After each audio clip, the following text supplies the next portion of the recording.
anafikiri, yani wewe unafikiri njia, moyoni mwako unafikiri njia, wewe mwenyewe unafikiri njia. Maana yake nini? Maana yake ni kwamba kanuni ya kwanza iko hapo, kwamba una uhuru. Mungu amekupa uhuru wa kupanga mipango yake, ndio maana anasema ufikiri njia yake mwenyewe.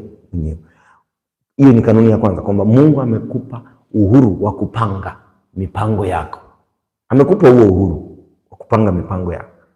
Lakini kanuni ya pili ni hii anayosema, bali Mungu uziongoza hatua zake, hatua za huyo mtu aliyefikiri njia yake.